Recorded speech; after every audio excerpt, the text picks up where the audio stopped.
c'est une excellente opportunité du procureur de la République près le tribunal de grande instance de Kaolack de rassembler et les OPJ, tous confondus. Vous savez, quand on dit OPJ, il y a la police, la gendarmerie, mais aussi certains fonctionnaires de l'administration qui ont la toge de police judiciaire. Il s'agit de la douane par exemple et quelquefois des services forestiers.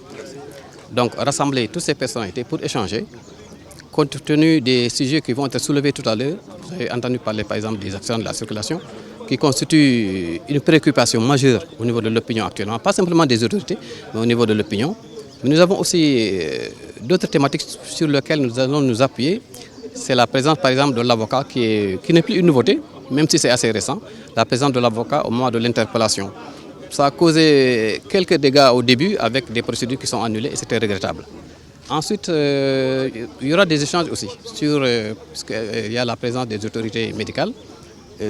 Leurs actes sont extrêmement importants en matière de procédure pénale et de droit pénal. Donc sur tous ces thèmes, on va échanger. Chacun va apporter sa petite expérience et en repartant d'ici, nous repartons donc enrichis de l'expérience des uns et des autres. C'est vrai, c'est d'actualité. Je me disais même que c'est une épidémie qui s'est un peu abattue sur les structures sanitaires et c'est dommage, c'est regrettable.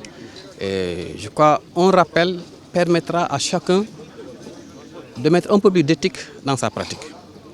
Parce que tout à l'heure, j'ai parlé de l'intervention de l'EPJ qui pèse sur la liberté d'aller et de venir du citoyen ou bien sur son patrimoine.